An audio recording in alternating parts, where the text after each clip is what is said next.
The Chevening Scholarship is very competitive. I would not even waste my time applying for it. The Chevening Scholarship, I have applied, my friends have applied, they've all been rejected. I don't even know what they're looking for.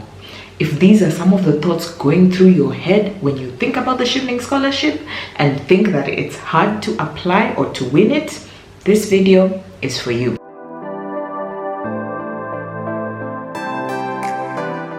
Hi there, my name is Cynthia from cynthiakimola.com, and on my website I give you tips and guidance about how to apply for the Chevening Scholarship, and I also talk about my experience as a Chevening alumni. I was awarded the scholarship in 2018 and 2019, and I share my experience studying in the UK under this scholarship.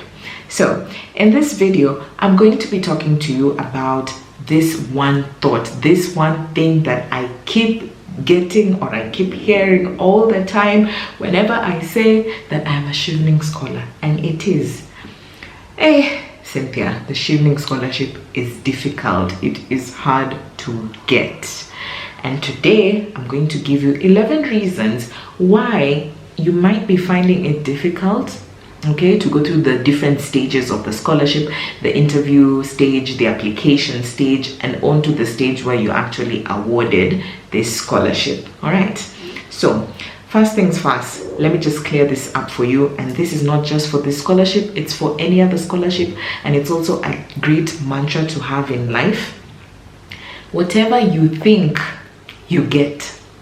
So from the get-go, if you think that winning a scholarship, getting a job, finding good friends, all these things are difficult to get, that is what you're going to manifest, and because it is in your mindset, and from the get-go you're already locked. Okay, you're already like, okay, I've already established this is the way life is going to be, and life, because life is fair sometimes, it gives you what you have attracted to yourself.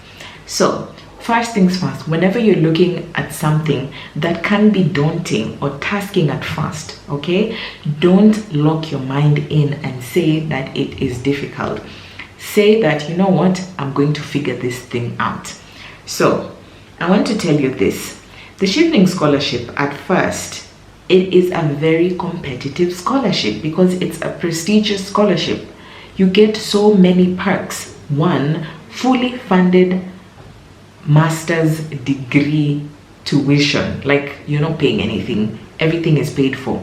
You get your flights paid for to and from the UK to your home country. You also get a monthly stipend, meaning you don't have to think about money while you are studying there. They give you the money monthly, every 21st. It was fun. You were like, hey, Lucas has sent an email, Lucas has said money is here. Lucas was the guy who was the accountant, used to send us money.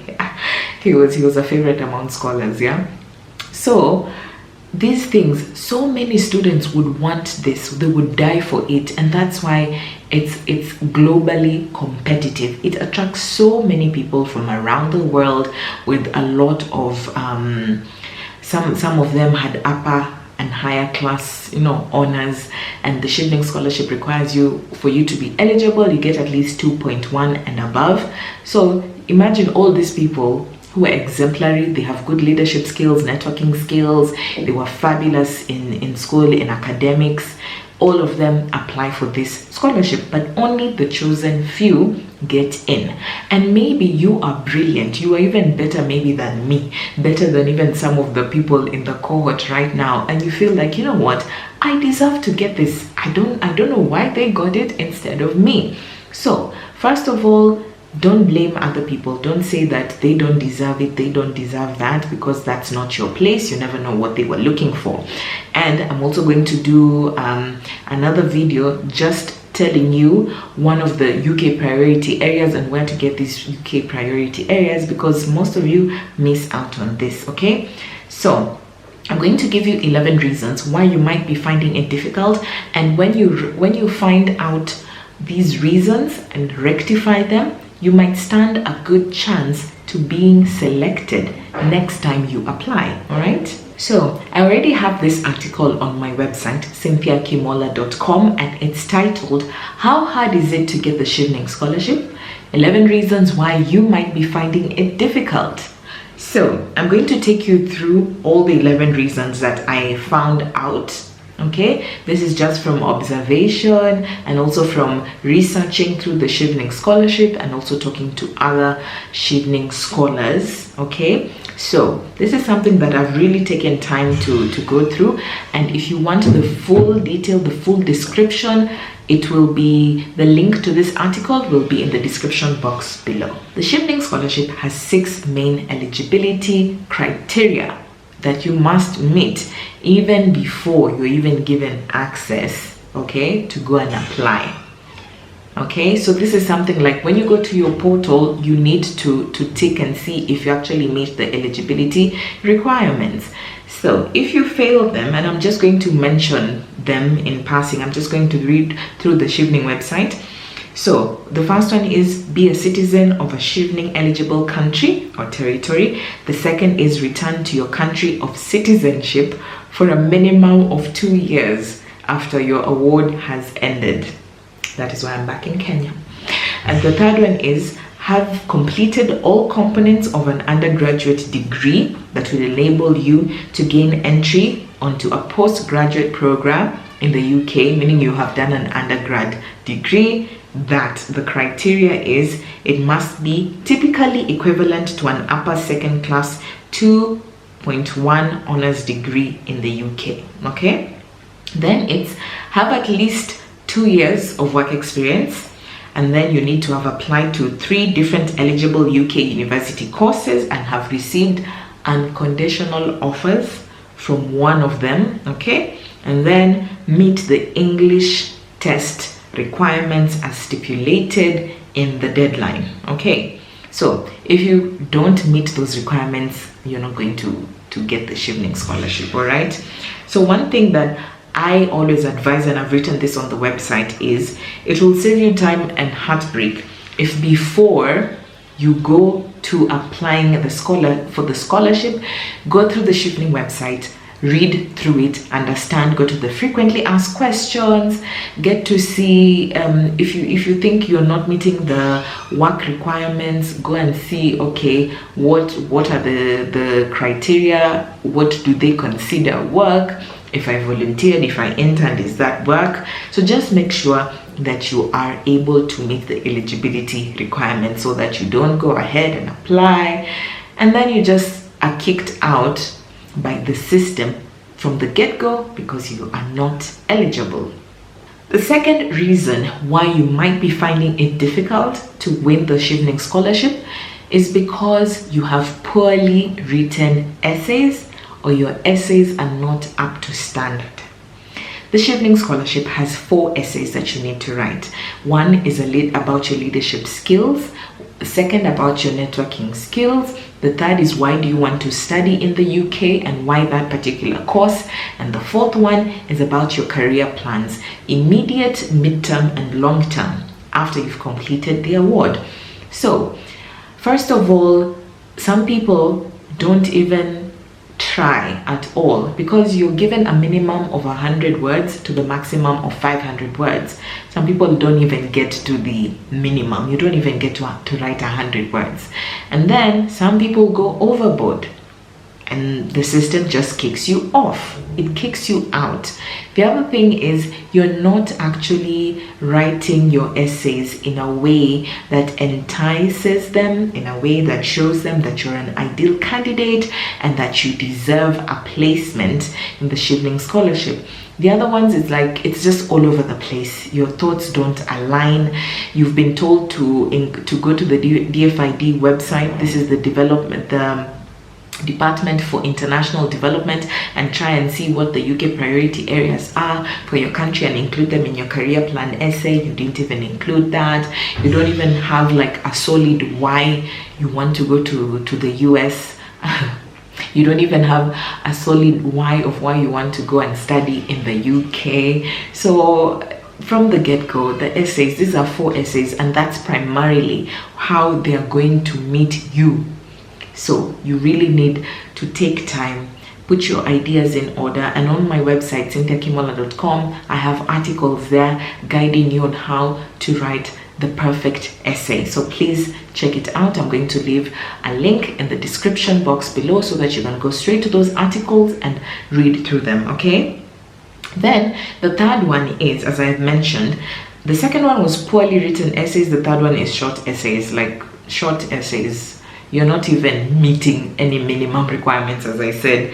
And you can see that on the website, it states that answers that are less than 100 words will not be considered, and I'm quoting this verbatim, okay? So that is something you really try. I always tell the people that I'm mentoring that ensure if it's 500 words, meet it at 500 words, okay? Don't be less, don't go too much overboard. Make sure it's 500 words to the letter.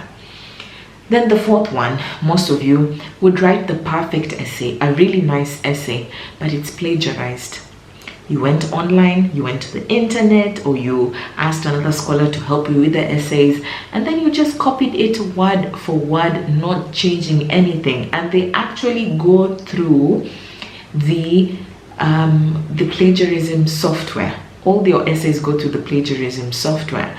So if you're found out to have plagiarized, and they say here, as you already know, the application relies heavily on written word, and all the applications run through a plagiarism software. So, but what you can do is, if you don't want to be disqualified, yeah, your essays can borrow from online sources, but reference or acknowledge the authors or insert quotation marks, just like in an academic essay. So we don't expect you to get all these ideas just out of thin air. Of course, you can refer to what other people have done, and please acknowledge, say, I got these ideas from, or according to, you know, put these things. If you've done an undergrad degree, you've written essays before, you must know how to quote or how to reference ideas that are not your own. The fifth reason why you might be finding it difficult to win the Chevening Scholarship is you are not demonstrating that you can undertake an intense master's course in the UK. Okay? So the website states that your essays and your interviews, you need to demonstrate that you have the ability to complete a master's program. So you need to allude to the fact that your past education experience or your past work experience or your leadership roles or your networking roles can actually help you, okay, to be successful and successfully complete a master's degree in the UK. So as you can see from the eligibility, you had to show that you did an undergrad. Make sure in your essays you're quoting maybe your past education experience, your work experience, your leadership roles, your career plan is also alluding to the fact that, you know what, I know what I'm getting myself into. I am capable. I know it's going to be intense, but I am able to succeed because I'm going to plan my time well, because when maybe you are in your undergrad, you are working while you are also studying, you know, that actually demonstrates that this is someone who can be able to plan themselves right. They have the ability emotionally and also intelligently, okay, to be able to handle the workload in the UK while they are studying. So just try and allude that. Then the sixth reason why you might be finding it difficult to actually be shortlisted for the Chevening Scholarship is because you're not separating yourself from the rest. You're not showing the interview panel or the committee that is assessing your essays that you are unique, that you have something that is different. Even if it's the course that you're doing and your career plan, what is this thing that you're going to do that is going to separate you from the rest? You should also try and remember that you are befitting of the scholarship and you are unique with the unique things you have done. Maybe you've not started a company, but you have been able to mobilize the community to do something impactful. Try, and those things that you consider small might be the things that actually separate you from other people, might be the things that make you unique. Maybe while you are you were studying for your undergrad, or while you were working, you went through something life-changing. Maybe someone in your family maybe was sick, and it actually just showed you the value of life and why you should be able to do everything you get your hands to do right now with all of your heart, because time is fleeting. You can be able to add such things into your essay, so that when the education committee is actually reading the essay, they're like, wow, I want that student who overcame this challenge, or I want the student who has done 1, 2, 3 with the meager resources that they have. Okay, this is something that you should be able to do, and make sure if you are applying in the next round, you're able to think, sit down, reflect, what are some of the things in my life that I think would actually separate me from other people. You don't want to sound robotic, you don't want to sound too rigid. Also be flexible, because these are human beings that you're writing to, and you also want to be memorable. All right, this is something that you can do. The 7th reason is you were brilliant, you were good, but there was no funding at that time. So the Chevening Scholarship is handled or managed by the Foreign Commonwealth Office. So they are based in the UK, and they have different attaches in the different embassies in your home countries, right? So they have cutoffs. So you might find that in Kenya, for example, my home country, when I went in, we were 23. And then when the next cohort went in, they were almost 30. So with each year, they actually increase.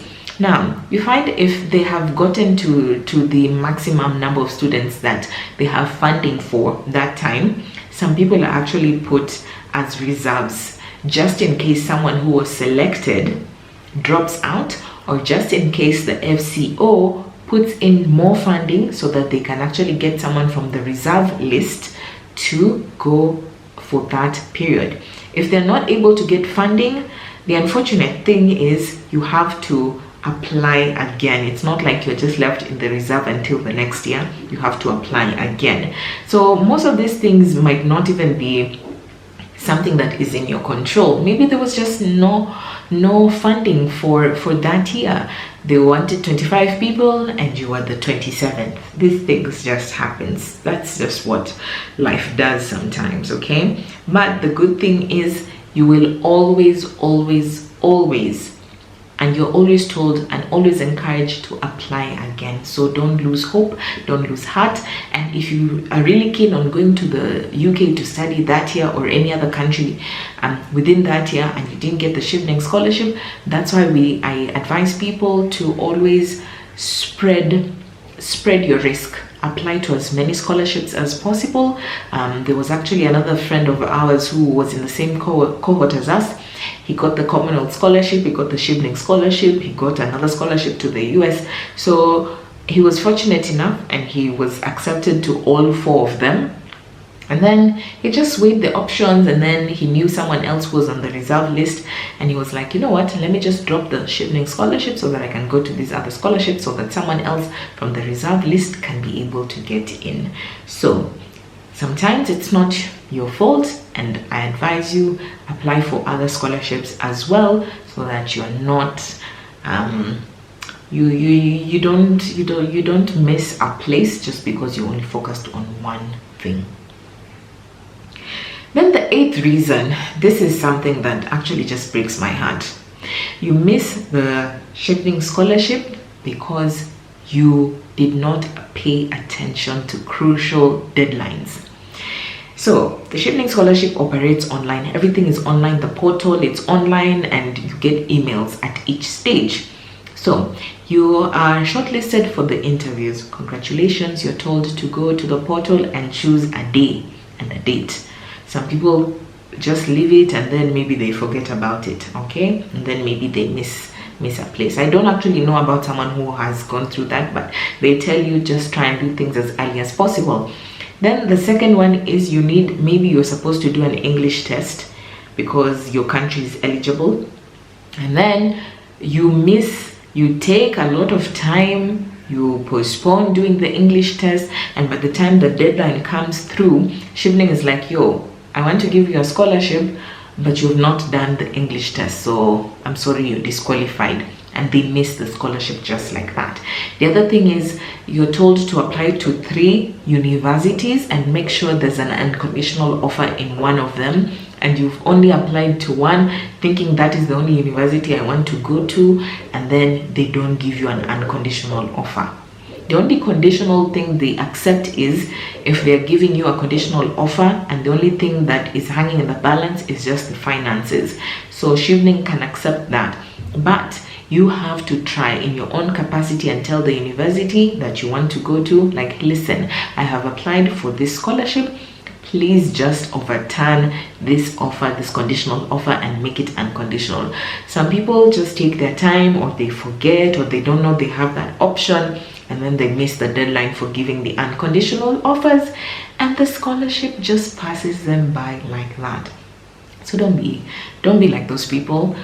If you can, just jot down the times, put an alarm or something, and tell yourself, like, listen, these are the deadlines that I need to meet, and I need to meet them because I am not about to lose this scholarship just because of slip-ups, just because of I relied on my memory and I forgot. And the 9th reason is tied to the other one about crucial deadlines, is you did not get an unconditional offer. So the Chevening Scholarship Secretariat needs to see evidence of an unconditional offer to a UK university. This is something that they do not, it's not something that there's legroom for. They don't negotiate on this matter. So what you need to do is please ensure that you secure an unconditional offer. And I already gave you a tip in the other reason, is if you get a conditional offer and it's tied to something else other than the finances, try your level best. Write to the academic committee or to the admissions team. Tell them, listen, please overturn this thing. I'm getting a Chevening scholarship, or I've applied for several scholarships, and they need an unconditional offer so that I can be eligible. So try and pester them. The other thing is, instead of applying to only 3 universities, apply to 5. And then whichever gives you the unconditional offer and you're happy with that course, that's something that you can actually put through when you go to the interview and change in the portal, so that they can see, like, okay, she had written 3 universities and it seems she didn't get an unconditional offer from here, but she also had another backup university or backup universities that you can use that gave you unconditional offers. So try and be proactive. Don't just sit and accept that, oh, they've refused to give you an unconditional offer. No, write to them. These people are human beings, okay, and they can't be swayed. The 10th reason is the UK did not have priority areas in your country for that year. Okay, so the Chevening Scholarship, you can go and study whatever course you want. They don't force you to study things, okay? You can study whatever course that you want. The thing is, try and see if the course you are applying for aligns with the UK priority areas for your home country for that year or for several years to come, okay? Because they give the priority areas according to the year or in a span of 5 years, okay? I have an article on my website cynthiakimola.com on how you can be able to find these UK priority areas. So for example, here in Africa, okay, in the continent of Africa, Nigerians and Egyptians make up the bulk of the Chevening scholars, okay? They are taken in hundreds. While in Kenya we are just like 20, 30, then they are taken in hundreds. Why? Because the UK has more interests in those countries, if I should say that, and that's why because they also rely on funding. If they increase the funding, it also increases the number of scholars who are taken. When the former Prime Minister of the UK, Theresa May, came for a tour of Africa, she actually announced that, this was in 2019, she announced that more funding will be given to increase the number of students who are taken in as Chevening scholars. And that's why from my year, it was In 2018, 2019, we were 23, and then in the 2019, 2020 scholars were more than us. They were taken, I think they were 30 something, more than 30. So you can see, maybe in your country, they only had a cutoff point of these number of scholars. These are the only ones we are going to take. And maybe when they were trying to weigh the type of courses you are going to study, they're not seeing if you align with the UK priority areas, or you also did not actually present yourself, okay, as that ideal candidate who can align themselves or be of interest or be of use to them in their UK priority areas. So please go and read that article on my website on how to be able to find, okay, the correct ways to find the UK priority areas. And I've actually also done a video. I'll put it in the description box below so that you are up to date and know how to present yourself here. Then the 11th reason, and the final reason why most of you might be finding it difficult to win or to be shortlisted for the Chevening Scholarship, is because you are failing mandatory tests. So some of the tests that you have to do is, there's the English test, okay, you can do whichever, the IELTS, you can do TOEFL, you can do Cambridge, there's so many tests. If you fail, okay, the cutoff mark is 5.5 in everything, in reading, writing, listening, reading, writing, listening, okay, there's a fourth one I've forgotten. It's 5.5. If you don't get the average 5.5, I'm sorry, they are not going to take you in. You either resit the exam and try and make it, because Chevening just does not negotiate on that. And then for countries like ours, where we need to do a TB test so that we can get the visa, the UK visa, if you are found maybe to have failed that test and you have TB, you won't be able to go to the UK that year until you're treated, because you're not able to get the UK visa without passing that test. So I hope these 11 reasons have kind of helped you to understand what are the crucial things that you need to be on top of, so that you don't make these mistakes and then end up saying that the Chevening Scholarship is hard. I always say some of these reasons, I categorize them into two. Some which are out of your control. As I said, if there's no funding, if at that time maybe there were other scholars who are more brilliant than yourself, you can't do anything with that. But things like writing poorly, written essays, these things are in your control, and you can actually improve by going to the Chevening website, trying to see what they consider to be a good essay, reading things like my essays, talking to other scholars as well. This can actually help you to improve your application and to beef it up, so that next time when the reading committee goes through your essays, they actually see that this person knows what they are talking about. They seem like they can be the ideal Chevening scholar that we want to align ourselves with. Okay, so please pay attention to that. And what I would want is, in the comment section below, could you tell me maybe if you've applied for the scholarship before, and maybe from the reasons I've listed, what do you think might be the reason why you were not selected? Let us chat there. Let's know. Let's not be afraid to talk about our failures, because there's always room for improvement. So thank you so much for watching this video. If you liked it, give it a thumbs up, and please subscribe to this channel. Subscribe to the channel so that we can grow together. And also, if you think there was a lot of information and a friend can benefit from it, share this video with them. All right, thank you.